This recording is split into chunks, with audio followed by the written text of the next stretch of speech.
जय हिंद दोस्तों, आप सभी का फिर से एक नई वीडियो में स्वागत है। अपने आज की इस वीडियो में हम ये जानेंगे कि शब्द किसे कहते हैं, यानी कि शब्द किसे कहते हैं, शब्द की परिभाषा क्या होती है, और उसके बाद हम शब्दों का वर्गीकरण को देखेंगे। क्या देखेंगे जी? शब्दों के वर्गीकरण को देखेंगे। तो चलिए बिना देर के वीडियो को स्टार्ट करते हैं।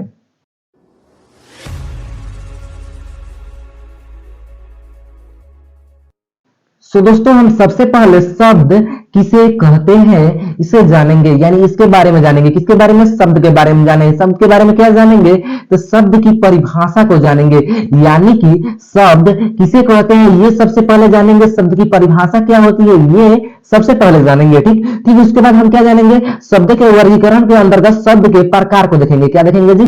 शब्द के प्रकार के लोग देखेंगे। ठीक, तो चलिए सबसे पहले क्या जानते हैं? सबसे पहले हम शब्द की परिभाषा की ओर बढ़ते हैं। शब्द किसे कहते हैं इसके ओर बढ़ते हैं। ठीक, तो यहां पर जो शब्द का परिभाषा हो जाएगा, क्या हो जाएगा जी? शब्द का परिभाषा हो जाएगा, शब्द वर्णों या ध्वनियों के मेल से बने सार्थक समूह को शब्द कहते हैं।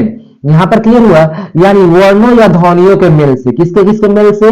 वर्णों या ध्वनियों के मेल से। वर्णों, सॉरी यहां पर कलम ले रहे हैं, तो वर्णों या ध्वनियों, ध्वनियों मतलब समझते हैं ना, वर्ण वर्ण पढ़े हैं ना, वर्ण उस मूल्य ध्वनि को कहते हैं जिसका खंड या टुकड़ा नहीं किया जा सकता है। ठीक, ये जो भी पढ़े हैं वर्ण या ध्वनियों के मेल से बने, यानी इन दोनों के मेल से बने कोई भी वर्णों के, जैसे मान लीजिए क ल। ठीक, तो ये क्या है? एक शब्द है, और क जो है क्या है जी? एक वर्ण है, और ल क्या है? एक वर्ण है, और दोनों के मेल से क्या बनता है? दोनों के मेल से कल बनता है ना जी। बनता है कि नहीं बनता है? बनता है, एकदम जाहिर सी बात है, बनता है। ठीक, तो यानी वर्णों, ठीक, वर्ण वर्ण का मेल हो या फिर ध्वनियों के मेल से बने सार्थक समूह को। सार्थक समूह का मतलब क्या होता है? सार्थक समूह का मतलब हो जाएगा, सार्थक जो शब्द है, सार्थक जो शब्द है इसका अर्थ क्या होता है? ये जो सार्थक शब्द है इसका अर्थ क्या होता है जी? इसका अर्थ होता है, इसका अर्थ क्या होता है? निश्चित अर्थ प्रदान करना। यानी सार्थक का मतलब क्या है? निश्चित। सार्थक का अर्थ क्या होता है? निश्चित अर्थ देना। ठीक, तो ठीक उससे क्या कहते हैं जी? उसे हम शब्द कहते हैं। क्लियर हुआ?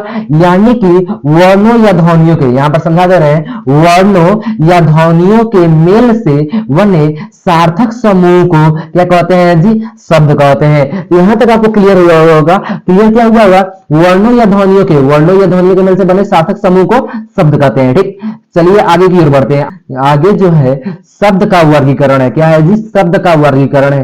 तो यहां पर आपको कुछ समझना नहीं है, एकदम इजी वे में आपको समझा देंगे, ज्यादा इस पर दिमाग पर लोड नहीं डालना है। ठीक, तो यहां पर सबसे पहले हम शब्द का वर्गीकरण, जिस प्रकार ये चार्ट बनाया हुआ है, जिस प्रकार ये चार्ट है, ठीक इसी प्रकार आपको अपने बुक में बना लेना है। ठीक, तो यहां पर क्या है?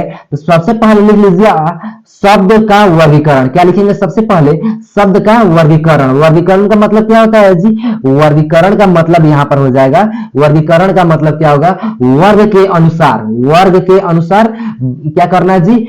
शब्दों का बांटना। वर्ग के अनुसार शब्दों को बांटना, यानी किस कैटेगरी के अंतर्गत कौन से शब्द आते हैं, शब्दों का कौन सा प्रकार आता है, उसके बात हम करेंगे। ठीक, तो यहां पर समझिएगा, शब्द जो है अर्थ के आधार पर, किसके आधार पर? अर्थ के आधार, यहां पर जोड़ लीजिएगा, अर्थ के आधार पर शब्द जो होते हैं कितने प्रकार के होते हैं? दो प्रकार के। कितने प्रकार के? दो प्रकार के होते हैं। ठीक, तो यहां पर अर्थ के आधार पर शब्द होंगे वो कितने प्रकार के होंगे? दो प्रकार के। पहला हमारा हो जाएगा कौन सा शब्द जी?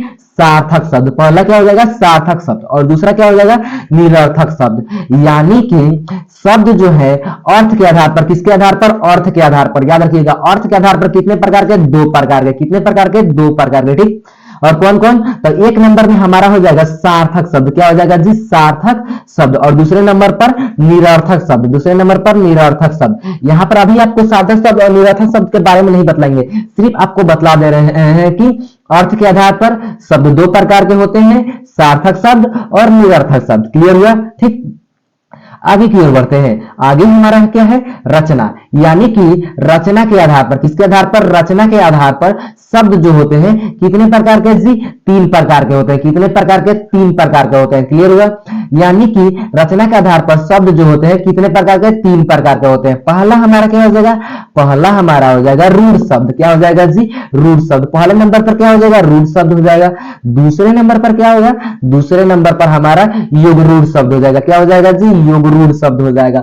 और तीसरे नंबर पर क्या होगा जी, तीसरे नंबर पर हमारा यौगिक शब्द, सॉरी यगरूढ़ शब्द हो जाएगा। यहाँ पर यौगिक शब्द है, यगरूढ़ बोल दिए, ठीक। तो यहाँ पर दूसरे नंबर पर यौगिक शब्द और तीसरे नंबर पर यगरूढ़ शब्द हो जाएगा। पहले नंबर पर रूढ़, दूसरे नंबर पर यौगिक और तीसरे नंबर पर यगरूढ़ शब्द। क्लियर हुआ।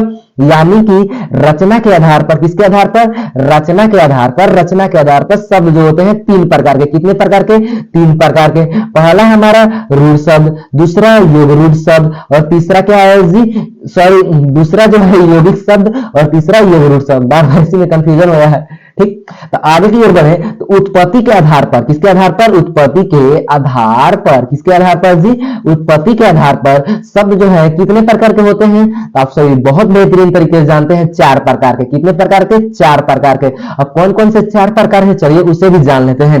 तो जो चारों प्रकार है, चलिए एक एक कर उसे जानते हैं। सबसे पहला हमारा प्रकार हो जाएगा कौन सा जी, तत्सम शब्द। कौन सा जी, तत्सम शब्द। यानी पहले नंबर पर तत्सम शब्द, दूसरे नंबर पर तद्भव शब्द हो जाएगा। कौन सा शब्द जी, तद्भव शब्द हो जाएगा। और तीसरे नंबर पर क्या हो जाएगा, तीसरे नंबर पर हमारा देशज शब्द हो जाएगा। कौन सा जी, देशज शब्द। और चौथे नंबर पर विदेशज शब्द, चौथे नंबर पर विदेशज शब्द। पहले नंबर पर तत्सम शब्द, दूसरे नंबर पर तद्भव शब्द, तीसरे नंबर पर देशज शब्द, चौथे नंबर पर विदेशज शब्द। क्लियर हुआ।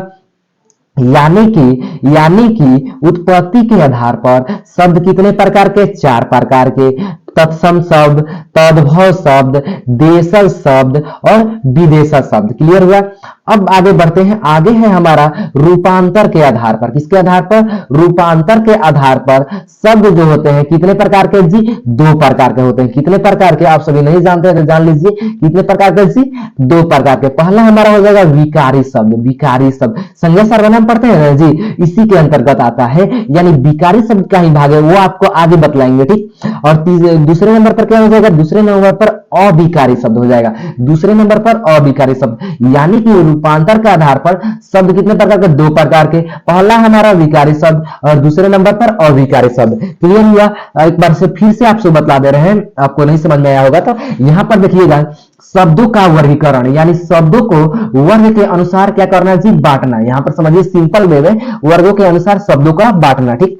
तो अर्थ के आधार पर, किसके आधार पर, अर्थ के आधार पर शब्द कितने प्रकार के, दो प्रकार के। कितने प्रकार के, दो प्रकार के। पहला हमारा कौन सा जी, सार्थक शब्द और दूसरा हमारा निरर्थक शब्द। सार्थक शब्द और निरर्थक शब्द आगे की वीडियो में हम आपको बतलाएंगे कि सार्थक शब्द किसे कहते हैं और निरर्थक शब्द किसे कहते हैं, ठीक।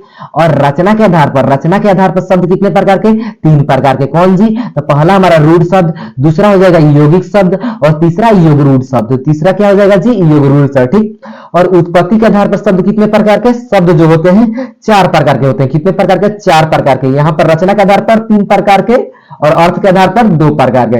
उत्पत्ति के आधार पर कितने प्रकार के, चार प्रकार के। पहले नंबर पर हमारा तत्सम, दूसरे नंबर पर तद्भव शब्द, तीसरे नंबर पर देशज शब्द और चौथे नंबर पर विदेशज शब्द, ठीक। रूपांतर के आधार पर, किसके आधार पर जी, रूपांतर के आधार पर शब्द जो होते हैं कितने प्रकार के, दो प्रकार के। पहला हमारा क्या हो जाएगा, पहले नंबर पर हो जाएगा विकारी शब्द और दूसरे नंबर पर अविकारी शब्द। पहले नंबर पर विकारी शब्द और दूसरे नंबर पर अविकारी शब्द। उम्मीद है आपको यहां तक समझ में आएगा। अगर समझ में आया है तो वीडियो को लाइक एंड चैनल को सब्सक्राइब कर लीजिएगा। चलिए मिलते हैं अपने अगले वीडियो में, तब तक के लिए जय हिंद, वंदे मातरम।